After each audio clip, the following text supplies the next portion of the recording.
Alright guys, we're back with the little puppy. Anyway, Candy, I'm making this for you because you asked about the long line, and I thought about that because we don't own a long line, and we might have one somewhere.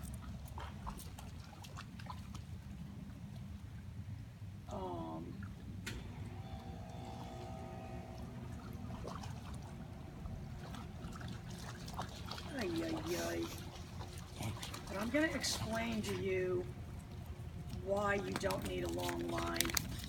I'm going to do my best to stay real still so I don't get jumped on. I'm going to try to blend. It's because you're harnessing the momentum that's already there. With the long line, in many, many cases, you're trying to create momentum that isn't already there. What I'm doing with this is just harnessing the momentum that's already there. That's the difference. That's why I'm not doing it until the dog is in motion in the initial stages. I can't harness momentum that isn't there.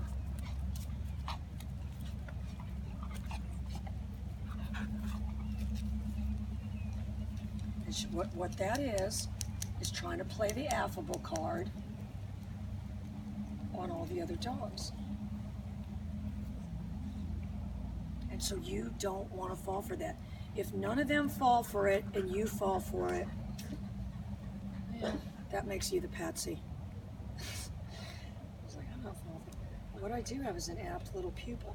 So what I'm saying to myself is, you know, honestly, and I may have in my mind that I'm going to do something, I may change that based on the dog's behavior.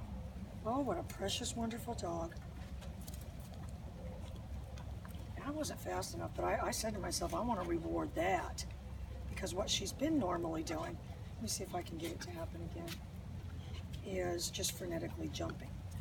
If not, I can do my recall. Because nothing's happened yet. I've got my, all right, look, I'm staying very still.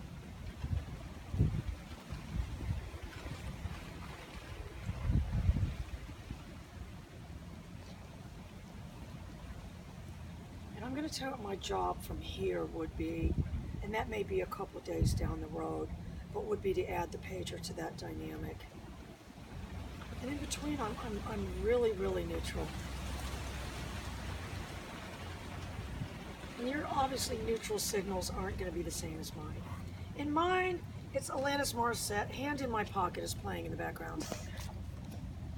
Summer knows that song. I bet your mom listened to that. We need to play some of that. I like that song. Oh, that's good soul cleansing music there. That chick has a fierce heart, don't you believe it? Oh, sure.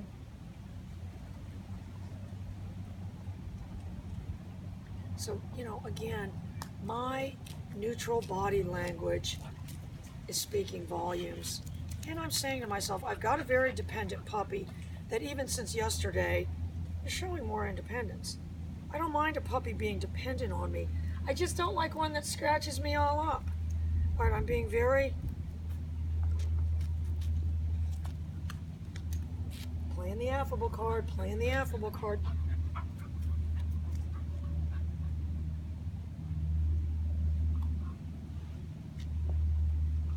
And I'm going to tell you, she wants me to look at her, and I don't want to look at her because I don't want to...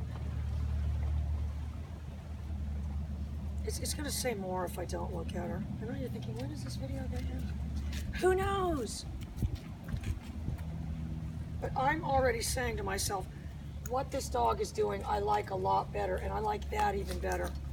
Because that shows a more dependent puppy that can go and just play by itself. Because I'll tell you what's annoying. One that jumps and claws at you all the time. Let's see if she defaults back to. The scratching the neck seemed to kind of be the precursor of the laying down, so let's see.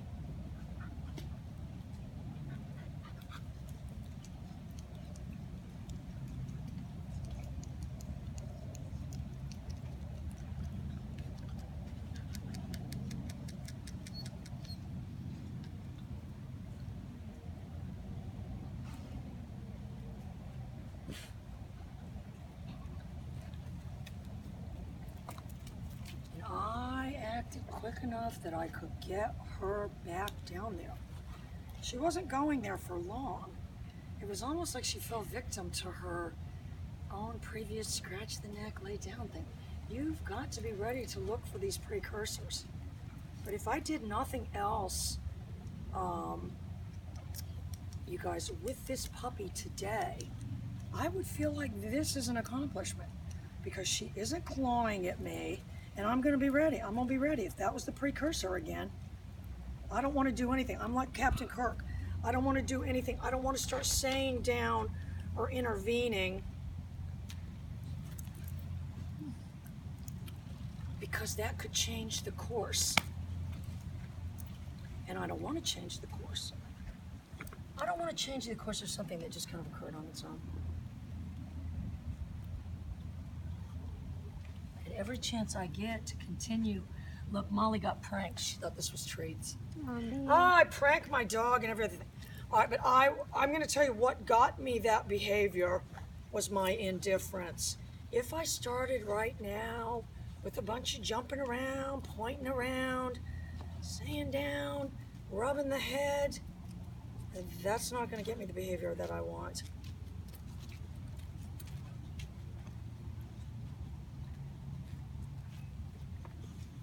Playing the affable card. But you know, what she's starting to see is the playing the affable card thing isn't, you know, and if I was smart, I'd stand over here. Playing the affable card thing isn't working. She knows I just stand around talking to myself anyway. I'm going to tell you why this, here, I'm going to tell you why I'm going to move back over here. I'm going to tell you why I'm going to move back over here. And the reason is because the successful behavior happened here several times in a row. It's more likely to happen right here than it is over by the bed.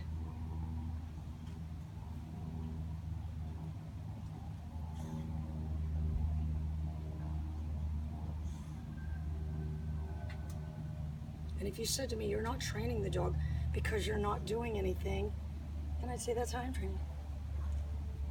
They actually pay me for this. You know, but you've got to be ready. Dogs, you've got to understand in their relationship with other dogs, indifference plays a huge role. Indifference plays an enormous role.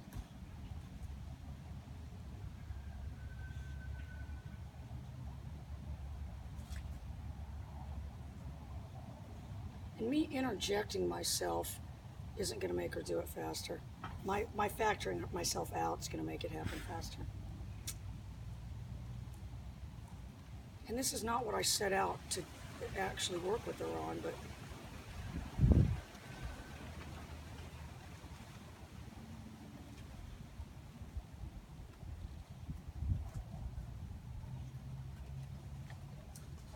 somewhere's over there like I could help myself. And I'm going to show you how I can do that.